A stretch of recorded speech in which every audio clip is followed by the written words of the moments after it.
Amazon's going to be a big thing. In the next 10 years, almost every property is going to be using it. I almost guarantee it. I'm incentivized to find the cheapest price right then and there. We are to stay within budget, and a lot of times like HD Supply and stuff like that does not have the best prices. We end up actually running into the point where, again, Amazon's really coming in clutch where we can get the same product, fridge filters for GE refrigerators right now. On HD Supply, they're like $90 a piece or something like that for that model we had, and you can get them on Amazon for free for $15. It's a whole new world, and we said that at 410A, but this really is a whole new world. Minimum wage is gonna be $25 because people can live, beyond that level. One of the highest line items in a company expense is payroll technology. The way it affects how we do things, the way it affects how we live. I want to start by introducing you, sir. Like you yourself, introduce yourself to the audience. Tell us a little bit about you. So I'm Jason Norris. I am the Business Development Sales Manager for Occupancy Heroes Incorporated. We provide staffing solutions for multifamily properties, all the way from maintenance workers up into management roles. And I'm new to the industry. I've only been working here for about 2 months now, so I'm still trying to learn the ins and outs and get more involved and all that good stuff. How are you finding the industry? Very welcoming, very welcoming. It feels more like a community than an industry, really. Everybody is very willing to help. I have nothing negative to say at all. It's been great so far. That's fantastic. What got your interest in joining us today? My boss actually suggested that I attend. So that was initially what it was. But just being that we work with maintenance professionals, and I figured it would be a good place to come and kind of see how you guys do things. Yeah, well, welcome. You're definitely welcome to be. Don't feel obligated to wade in. Like if it's something that you're not familiar with, I don't want you to feel in any way like stressed out about having to say something. Like if Sure. If it's not, you could just always say, hey, like this is not a part of my area of expertise. We're totally fine with that. This is an open forum, right? We're trying to give everyone a voice here. We're also accepting here not just like corporate level employees were like leaders. We're also having it open to site level professionals to join. I actually think this is actually what we must do, because we have here a couple of them, right? Jake, you're still at a site, right? Yeah, multi-site, but yeah, still on site. Yeah, so we have Jake and we also have Jason. So both of them, are still like site level, not in a corporate position yet, but they will be by tomorrow or next week. They will. So we're trying to get them in to be part of these conversations for this reason, because I think that there'll be interesting things for them to be exposed to kind of hopefully speed up the process of getting into a corporate role, into some shoes, corporate level. And then second of all, like those of us that are like me, an industry consultant, like at corporate level, we don't have that type of day-to-day interaction like we used to, being on site 8 hours, 10 hours a day. And that's the kind of perspective that we should be maintaining with the connection that we have to maintain with the site level, so we don't lose contact. We're not in a bubble. We're not like in an ivory tower thinking, hey, this is how this goes. And it's actually like not so, because things change at a rapid pace. So amazing having you all here today. We also have another newcomer, Jose Patino. Welcome, sir. It's your first time here with us, right? Yes, sir. Would you like to say a few words, just introduce yourself to the group? Yeah, sure. My name's Jose Patino. I'm currently the Senior Regional Facilities Manager for RPM Living. I handle the San Antonio Corpus Christi market. I've been in multifamily for roughly 25 years now, from porter to my current role now. A very inspiring story. And I think more or less will resonate here around the table. I had the same, trajectory. So welcome. We're glad you're here. Gentlemen, I want to kick it off by asking a question around the virtual table. When it comes to procurement, what are you finding to work? Or what do you think that there's more value in? Is it like rebates at the end of the year where your properties get a check, based on how much you spend, or like upfront discount? Just get the best price upfront. What's the smartest move in your opinion? So, Jason, you're up on the screen. I'm gonna ask you to start first. What's your take on that? I mean, this Jason, right? Yeah, Jason, big dog. Okay. So, Correct. Another Jason on the call. Got to be careful. without giving too many company secrets out, I'm incentivized to spend as little as possible. With that said, the rebates don't really mean as much to me at a site level. So I'm going to go for what's honestly the best pricing. And I know we talked a little bit about using other external things like Amazon, which is becoming more prevalent. And I think Amazon's going to be a big thing. In the next 10 years, almost every property is going to be using it. I almost guarantee it. I'm incentivized to find the cheapest price right then and there. I wanted to pass the question on to you. Are you finding rebates at the end of the year, to being the way to go when it comes to procurement and certain agreements being structured, or would you prefer the upfront discounts for your properties? What's the way to go? Straight. I want to pass it on to you. It's kind of a loaded question, right? Because I think a lot of the major companies are getting like kickbacks to like home or corporate level.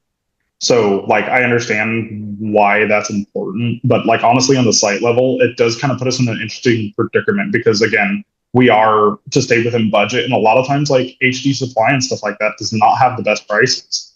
And we end up actually running into the point where again, Amazon's really coming in clutch where we can get the same product, fridge filters for GE refrigerators right now. On HD Supply, they're like $90 a piece or something like that for that model we had, and you can get them on Amazon for free for $15. So it's like we're kind of running into this weird issue where I understand the need and why companies are going that route, where we're kind of exclusive to like one or two companies like Ferguson and HD Supply. But it does put us in when it's a balancing act, right, of trying to make sure we're maintaining the company's wants and also trying to watch our budget because, in the end, I don't know. Our positions are really weird, right? We're representing our company and ownership. So it's like we're kind of just stuck in that middle ground of making everybody happy. I honestly think I would rather just see the lower prices period at the end because it would help the site level and obviously our bonuses and all that stuff. But it's also like, then how do you get that kickback to like our, major companies? So that way there are more positions, like the regional maintenance and all that kind of stuff. I don't know if there's like a simple answer for this, right? It's also depending if you're like owning and managing or like, you're just a third party agent for the ownership group. I think the goals could be different based on that. Do you agree? I agree. And yeah, I mean, definitely thinking forward definitely is going into like an ownership, facing now. Flat discounts are going to be important in figuring out how to build around that so you can still like get employees, I think is going to be, much more of an asset to making sure the properties are maintaining the numbers they want because everything's just, prices are so insane right now. If I'm an owner, right? If I'm an owner, whether I manage myself or, I have somebody else managing for me, I'm thinking my budget goes by month, right? I got this much to spend in April, May, June, July, and so on and so forth. I like to see this like, hitting like this month versus at the end of the year. There's also a situation like I've seen like checks landing on, the wrong desks in a past, and people will like be like, what's going on? What is this for? Like, I'm sure a lot of the checks, even get lost, or companies don't have a system to effectively track. Yeah, to just say, hey, it's the end of the year. When are we getting our rebates? Can you get us our rebates? So there's not really systems, really good, reliable systems in place to track that from what I've seen. And maybe, please like correct me or like disagree with me if you are aware of your companies like using those type of systems. I'll be really curious to hear how does that work for you.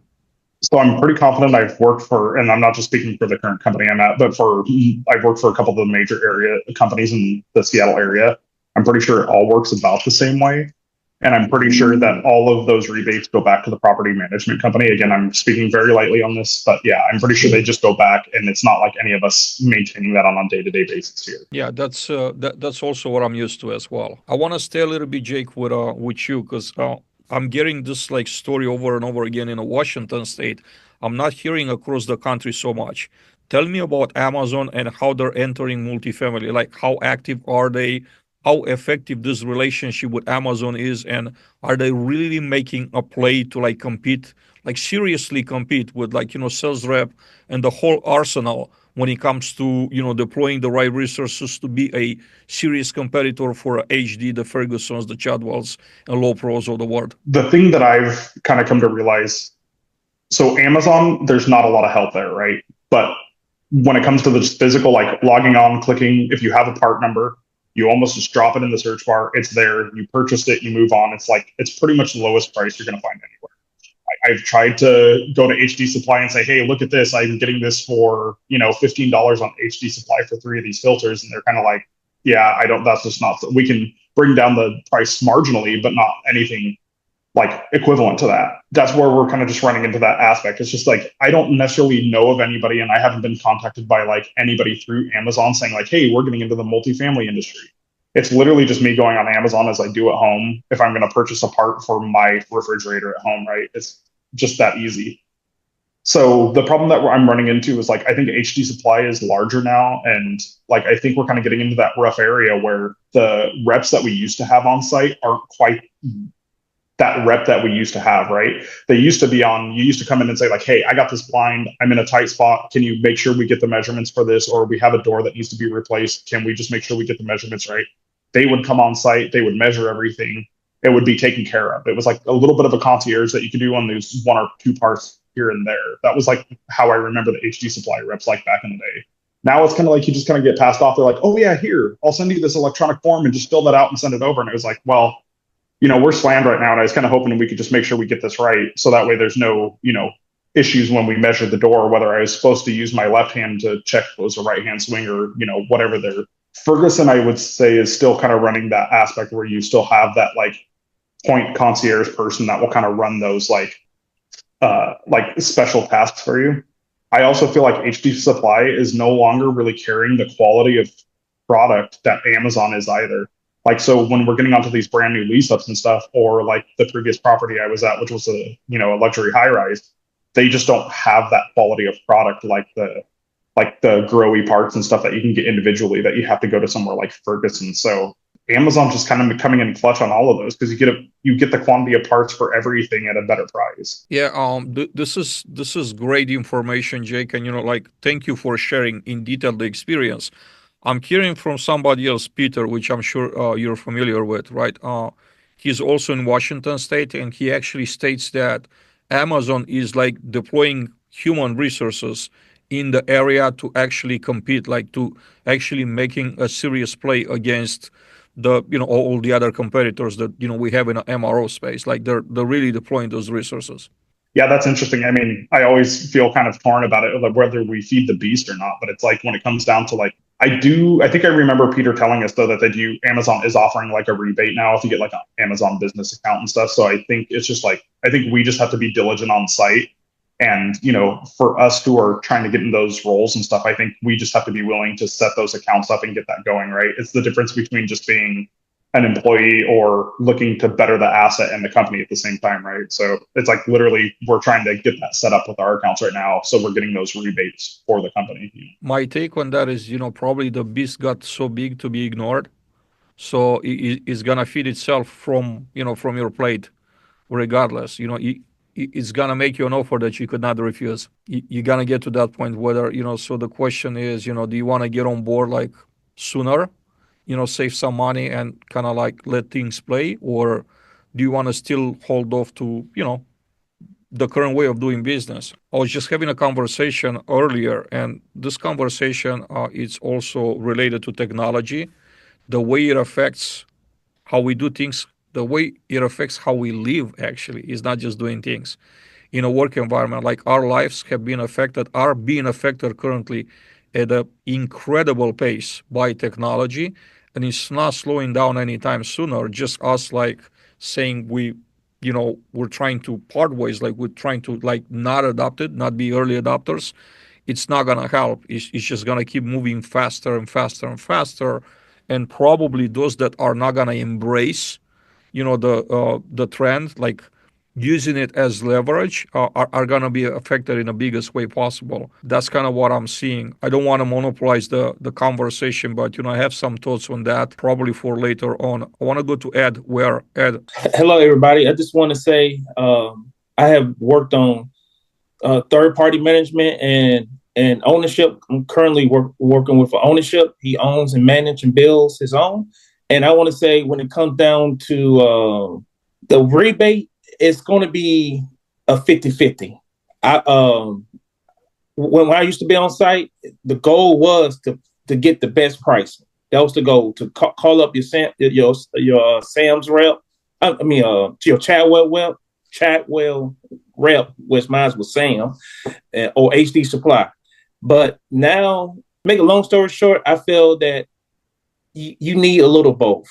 It's like because I oversee some student housing as well, and with student housing with Sherman Williams, I prefer the rebate at the end of the year because we order so much paint for all these different student housing, and we get a big savings there instead of upfront. And when it comes down to the on-site team at the conventional properties, I prefer my guys to how you say this, to get the best rate. Even if it's Amazon, I kind of prefer them to stay on track and use our preferred vendors, use our Chadwell, our Lowe's Supply. But the guys are telling me that they're finding better rates and a better turnaround time to receive parts at Amazon, because Amazon has it in stock. And as we know, sometimes HD Supply, Chatwell is on back order, or sometimes they might not even tell you it's on back order until after you approve the quote.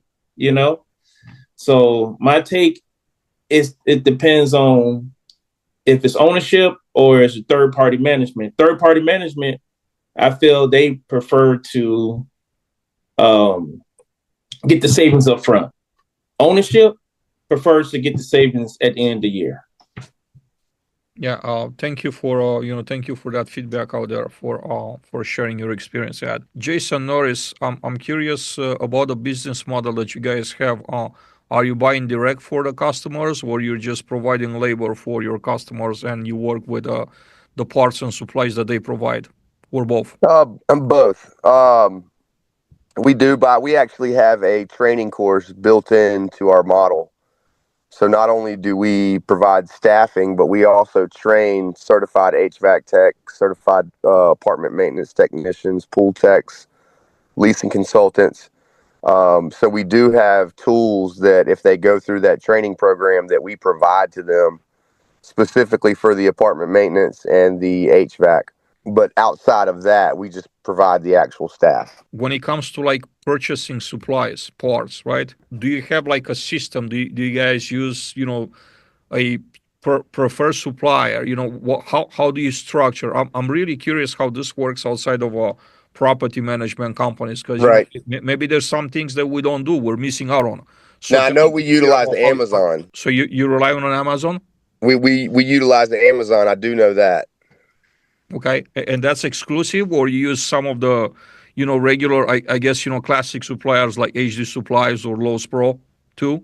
If we need to, yes. Yeah. If we can't find something on Amazon, which is very rare, if we need something very quickly, we'll run up to one of the Lowe's or Home Depots. So seems like Amazon is the way to go. It's like your first stop, correct? Yeah, it really is. I mean, it's so convenient. They've got everything.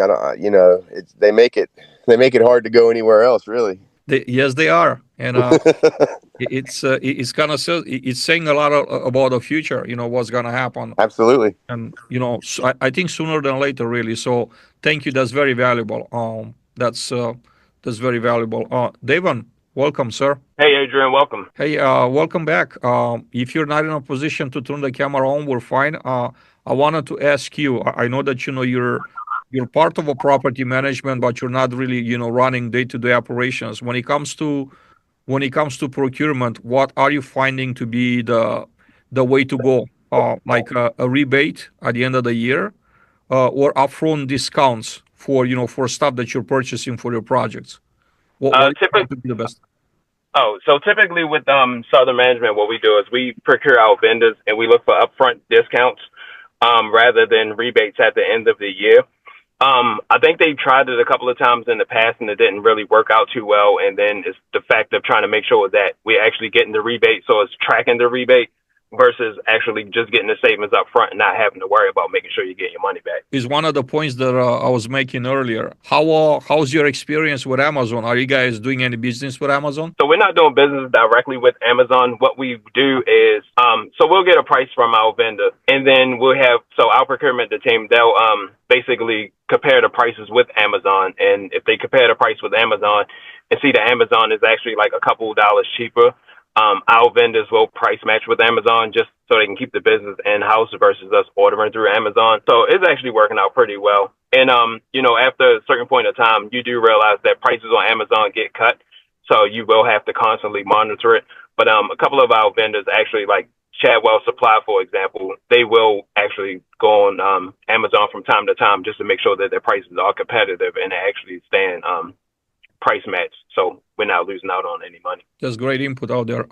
Next one that I want to touch on is procurement platforms. Are they really helping, or they're just kind of bottlenecking? They're not great of a help for for your needs in the field. So I want to start with Jason, Big Dog. Yeah, procurement platforms like Yardi Marketplace or something similar.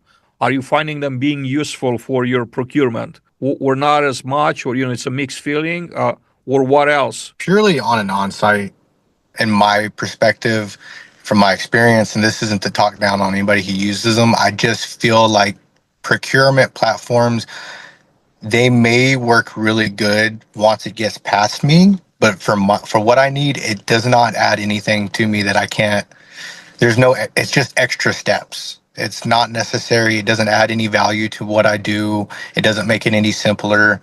I can open up a laptop and click H and I have HD supply up. I can click A and I have Amazon. I don't have to log into 14 different things. I don't have to log into Yardi to log into HD supply to pull up stuff. It doesn't add any value on site to me. And that's just my opinion. I've used different procurement platforms before with Yardi. It's just an unnecessary added step. You're not seeing much value in that. I don't see any value purely on an on-site. Now, once it gets past me to a PM or to corporate, maybe there's something that I don't know. And if anybody knows how it kind of looks on their side afterwards, let me know.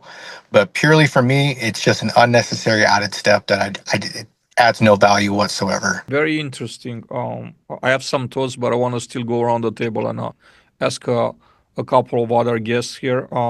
Jack Strait, what's your take on procurement platforms? So yeah, I'm actually using Yardi right now, Yardi Marketplace, and I think the theory behind that is we now as a maintenance supervisor role is we're taking weight off of the manager's role when we're applying GL codes and everything into the product, right? It's just one less step that they're going to have to do to apply that over. I mean, they may still have to like reclass and all that kind of stuff, but like if it's just part of the job now, it's part of the job. It's kind of interesting we're stepping into that as our role now. I mean, it's in a sense, it's kind of cool that we're getting those responsibilities now, and the maintenance supervisor position is becoming less of just like go turn a screw. It's like we're actually being involved on that aspect of the budgeting and stuff on a more detailed level, I would say. And, it is something where it does keep me a little bit more in tune with knowing where everything's going and paying attention to your budget a bit closer. But compared to just logging on, it is a hell of a lot easier just to go to the main website than using Yardi. But I think it's just a pass work on, to be honest. How would you envision a great way to a great purchasing experience, in your opinion, based on what that exists not just in multifamily but in a world? I'm curious, where are some missing points? Where are we missing out on as an industry? Or, of course, the platforms, where are they missing out? I think, honestly, kind of what I touched on earlier, and I don't know if anybody else is like this, but I kind of again, miss that aspect of having the touch of reps and stuff and getting that like human interaction per se. Because it's just sometimes I think there's just things that when you're chatting with somebody that you can come up with better than if you're just looking online itself or just placing an Amazon purchase or something like that. So I do think there's something we've missed out on. And I think COVID kind of drove that down when just people weren't out and about and stuff. But it's like, it would be nice to kind of get back to the in-person meetings, which is really happening now, and in-person work, and actually getting like reps and stuff back on site and being those like concierge level aspects for us. Cause I think that's just missing now. It just feels like pulling teeth sometimes if you need help beyond just the normal ordering of supplies.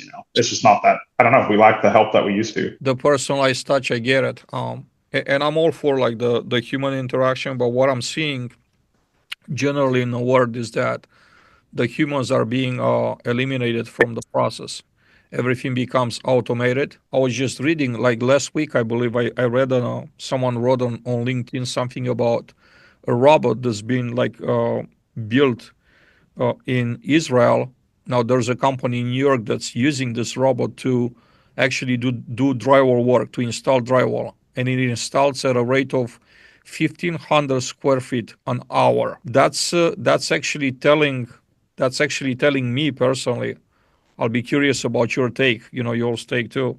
It's telling me that we're not too far from like eliminating altogether the drywall installers. It might take 3 years or 6 years or whatever until this method is perfected, but it's started, right? You can't close back up the Pandora's box, and I think this doesn't apply just to like drywall. It's gonna apply to even like maintenance chores. It's gonna start by robots that change a light bulb and plunge a toilet until it becomes they become more and more knowledgeable and better at the work that we do. Again, I can't really speak on a timeline. I have no idea, but I think I think we're gonna see it in our lifetime for sure. Like I'll be curious about your takes. But before talking about that, Will, you had your hand up, sir. Please. I just wanted to say for like the procurement platforms and post COVID, like a couple things that I've noticed in our industry is that one is some of y'all have been very, very blessed not having to do like the bill pay GL code thing for a lot of the time. I've had to do that since the very beginning, 20 years ago, 25 years ago, whatever it was. But with the procurement platforms, what I see is, especially now, is if you go to like an HD supply, you see a lot of things that used to be kind of normal items and kind of store brands are getting phased out or marked up almost to the same price as name brand stuff, but the name brand stuff is now all third party, and it will in some markets takes longer to get those items to complete the repairs that you need or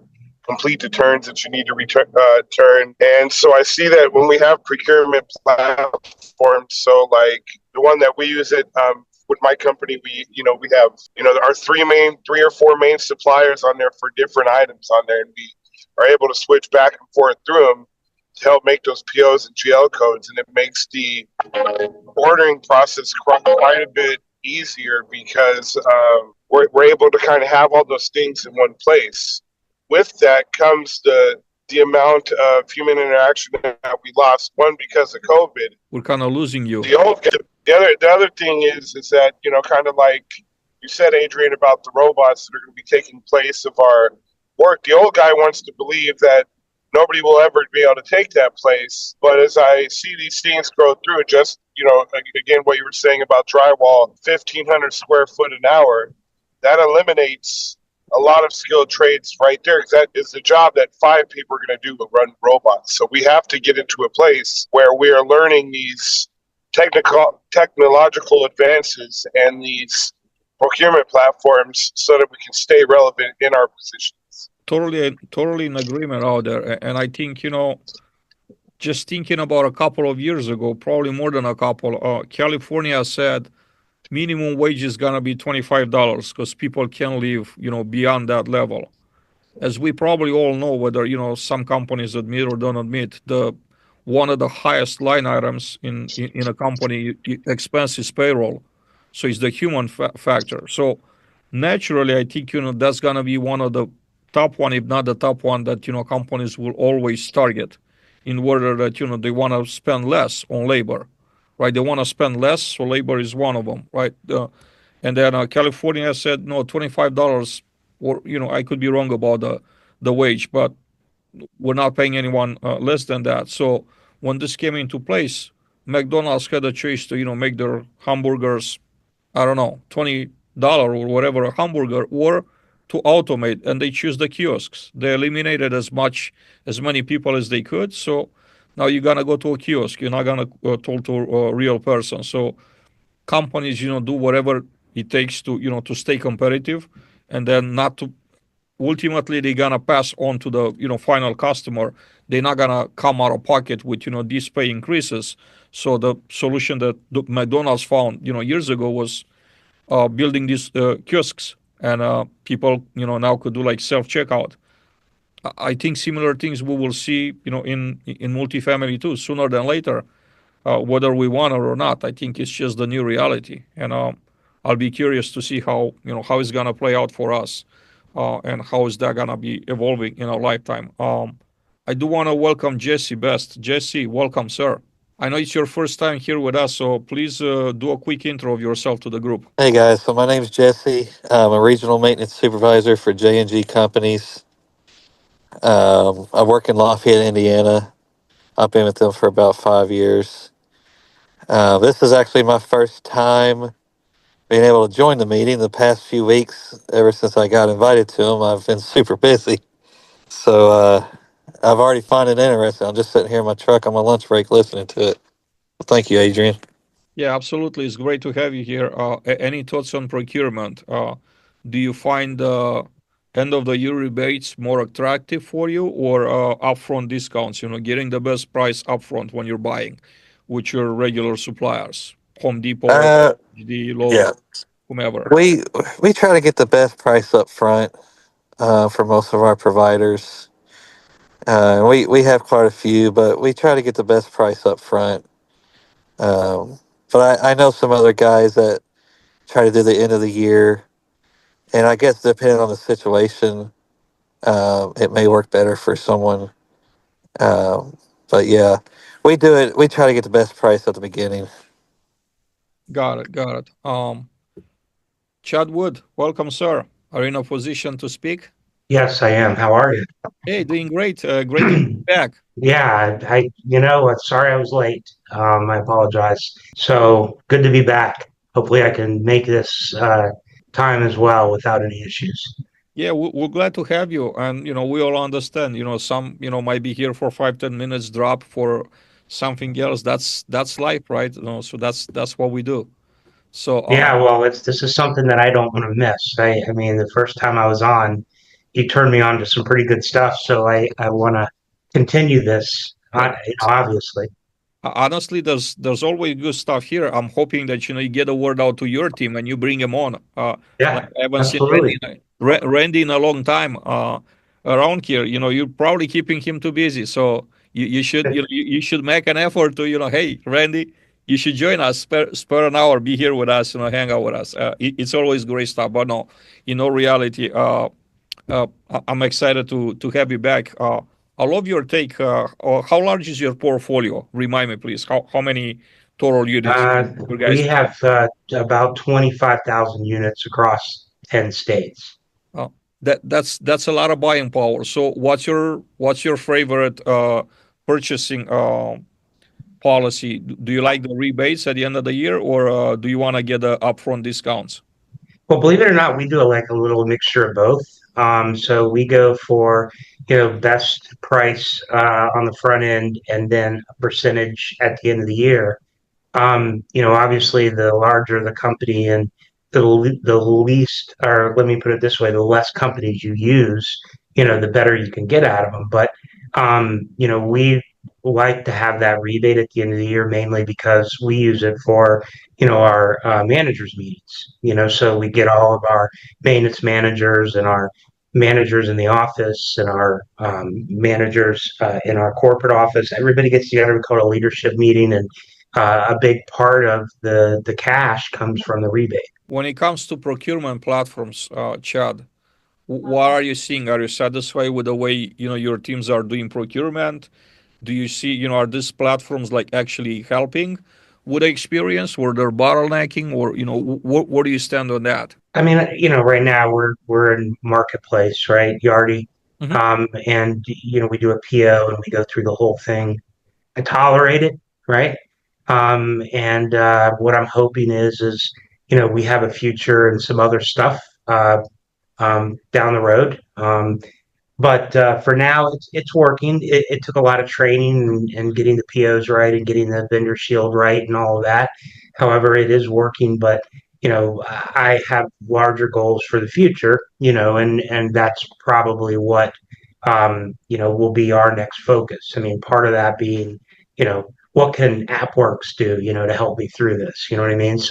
So that's kind of my goal. We're going to start out with the work orders, hopefully work towards a more of an automated system of ordering and go from there. Very interesting take. I believe the current platforms. You mentioned Upwork and others that are out there. They're Mhm. doing work like maintenance management. They're going to be sooner than later. I'm using this often today. Sooner than later, they're going to integrate procurement solutions. So it's like a one-stop experience. Instead going to marketplace, going back to Upwork to check on work orders, everything's gonna be in one place to where uh, you just gonna go see that you need some parts, add them to your list, and order them automatically to the same to the one-stop app. When it comes to manual versus automated inventory, Chad, I'd like for you to share with us here. How do you guys do inventory out there? Is it more of a manual process? Do you have any automation? What are you seeing? I mean, if you're talking parts inventory, that's mainly just manual, right? Hmm. We have tied into Yardi's asset management, which we're using, which I like because I can pull up appliances that have been purchased. I can see, you know, uh, Yardi will actually tell you, hey, you've already put a refrigerator in this apartment. What's going on? You know what I mean? So it'll say it gives you kind of those red flags, if so to speak. But um, you know, again, we really, we really don't go crazy on the maintenance parts. My intention is to eventually get there, right? As far as inventory of equipment and all of that, we basically asset tag them, keep a record of them and retire them as needed, as they go out. Got it. Jake, I like your take on this. More of a manual or automated inventory process, or a hybrid model in between. I think honestly, it's going to be hybrid, right? I think, which is funny. I was going to say, I feel like the sooner we start getting the automation, you would think that we would have better representation from a human than on that end of things. Because like even with all the big factories and stuff that are going to be automated, there's still the key people in place to keep those factories running smoothly and stuff. So it's just like where it's going to be interesting to see is if companies like HD Supply and that stuff start automating all of that stuff. Same with Amazon, it's all. But then the people that they're hiring to do the physical job are the reps that are out, generating the business and giving us that like face-to-face interaction, so that way we can interface with their systems, a lot easier. I'm curious about what you're seeing with that HD supply. Like, tell me more about that initiative, because I know something from like very long time ago, from like 7 to 10 years, but I nothing. think that's the same I know. I actually have not been through their warehouse in a while. I just know it's very Amazon-esque where it's just everything is kind of put together and it's basically getting loaded in the trucks and stuff. I think Amazon probably has a pretty decent way of doing it. And I think they've kind of, I'm sure it's shared, from employees jumping from place to place. Mhm. Yeah, but how would that translate into like an on-site experience to kind of have the same, like to take that cosmos into like a microcosmos at the site level, so you and your team can have the same experience as a client, as a customer? That's an interesting question, actually. I think since the technology is there, especially Amazon, right? I can't speak too much on HD, but they use this inventory that's based on a weight of the parts. So they actually the weight sensors can sense when you pull something out of the bin, one or two of those parts, and automatically adjust the inventory, update the inventory. Since that technology existed at Amazon warehouse, I don't see a reason why it wouldn't exist at your site, to where you use the same thing and then basically add some AI control cameras to where it reads every single barcode. Like if you take something and you put it in your pocket, you live with it based on facial recognition, and based on the fact that the AI system knows that you have them in your pocket, that actually assigns them to you, and knows that Jack took two red flappers out from the shelf, and it's eventually going to automatically look at the work orders that you do and say, is that a match, or he just took them like they're sitting in a golf cart, or on a work cart, like what was the situation. So I think that technology really exists out there. It's just a matter of time of deploying it at the site level and making this like a seamless process, really. if 100% automated.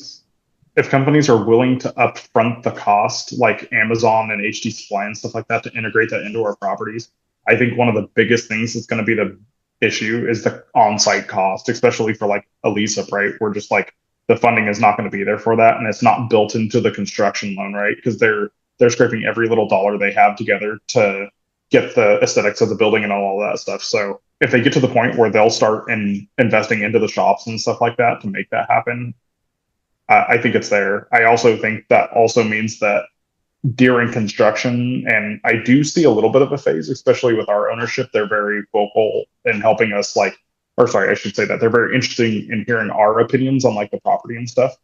So it's building in that stuff. So that way our maintenance shops just aren't these little concrete closets that have no flow and stuff. It should be like an actual, like, fairly square room where we can, then implement something like that, like a Amazon Go or something, where people literally you can see what parts maintenance teams and stuff are using. So I could definitely see how that could, God knows, I would love the fact that when somebody uses the last roll of toilet paper and takes it out, I'm not getting the call saying like, hey, we're out of toilet paper. Just so you know, none of the bathrooms on this 700 units has toilet paper now, that would be very nice. Well, what would be interesting, you said something very, very interesting, Jake. You said if they would invest in the properties on the front end, I almost think we put this back on the suppliers and make them invest in it. You want our business, bring it and put in the technology, because to them, I mean, they're printing money compared to us. You know what I mean? And I almost wonder if that's like a road. And Adrian just smiled, almost like he's already working on this. Like he's always like 3 steps ahead of me. I'm not necessarily working on it, but I have some thoughts. And while Jake was, like talking, I was thinking about the same thing. It doesn't necessarily have to be a cost for you, right? To me, it will be a cost when you like create like an inventory system that allows, still vendors to compete. But if you have a particular vendor, whether that's HD or Ferguson or Amazon, bring in their own technology, you're pretty much stuck with that one vendor. I don't think they're going to invest tens of thousands of dollars in technology and say, we're just going to give you this for free. But then you could purchase from anybody that you like. That's just going to be like a exclusive deal, and they're going to make their money back, I'll say fairly quick. I'm guessing, since they're going to sell exclusively to you. There's a lot of money to be made there. Yeah, I mean, it's like a cable agreement, right? Or an internet agreement. Yes, Internet agreements, they only allow one or two in the door. There's an agreement that says only Spectrum can be here or whatever. And now here's all of the fiber, $500,000 in fiber that we're installing into your building so that I get your customers. And if you could work it out in a way to where, and technology always, you have to figure out you have to put their system in, but you also have to figure out how it works. So when your contract is up, maybe you can use it in a different manner. A lot of great stuff to think about it. David, what do you see for inventory, like on your side of the business? Is it more of a manual process? Any type of automation involved at all? From my company standpoint, there's no automation involved. It's just more so FSR. It's a group effort between the FSRs that come out and visit the properties and the on-site teams. So every vendor that we use doesn't have an FSR that visits the property. And those managers, they actually took the initiative to say, hey, I want to be in charge of my own inventory. that way my shop isn't overstocked or understocked, and I don't have to call and be arguing with the FSR about why they did or didn't do something. But the larger properties, they rely on basically they have designated guys who are in charge of each sections of the shop. So they do the manual aspect of it, and then they utilize the FSRs to come in just to make sure that the bins are kind of sort of where they need to be. How about you, Ed? Ed, where? Describe your process, your inventory process. Still, just like about everybody else, manual or any automation involved there? Actually, that's a good point. Because I help with the bidding on our new construction, a new development deals. I help design and oversee the budgets and everything, and especially our up and coming renovations. At this time, we don't have any tech at our properties, but we're getting ready to build something, and hopefully break ground soon in Augusta, Georgia. And I plan on having type of Amazon setup in there, just like how there's a grocery store in Fayetteville, Georgia, where you put everything in your buggy and you just walk out. It knows what's in your buggy and it charges your debit card. And I think that is the new way to go. It'll help in so many ways. And just by listening to Jake and Mr. Woody, I'm taking your ideas and it's going to help me pitch that to ownership. Like, hey, this is why we need this, and this is how it's going to help us. So I'm learning from this platform. Every time anyone speaks, I jot something down. Like, okay, I didn't know that. Okay, Amazon's the way to go now. Okay, let me look more to Amazon, and maybe I can link up with an Amazon rep and have them design a maintenance shop, and just put their tech in there. Great insight. Look, we have 4 minutes left. I like to go around the virtual table and pick your brains on topics that you wanted to have discussed during the next, our upcoming meeting. So, Ed, since I have you on, what are some topics that you'll be very interesting in, seeing here up for debate for us, up for conversation. All right, I would like to hear about rehabs or new development unit walks. How do everybody walk theirs? Because time is money, and a lot of times what I see is when the on-site team member accepts a unit, the GC doesn't want to go back in there, so that's left on the on-site team. That can be very costly. So I would like to talk about unit walks when it comes down to new development, when it comes down to renovations. Notes taken. David, what are some topics for you, sir, in the next meetings? Yeah, as of right now, I don't have anything that I can think of, so pass me on this one. It's all good. Jake? Talking a little bit more about how we can get our ownership and like new construction, bridging that gap also here, because it used to be the bridge between maintenance and leasing, but now it's like getting that bridge gap to where we can start involving ownership and stuff when they're building new properties, so that way they're integrating more into the maintenance aspect of things. So we're not just, like I said, stuck in a concrete corner. We actually have like functioning shops and stuff like that. Fantastic. Oh, I love that. Chad? I might have missed this. Did you guys already talk about the new refrigerant? we have not. We actually haven't. That's a good topic.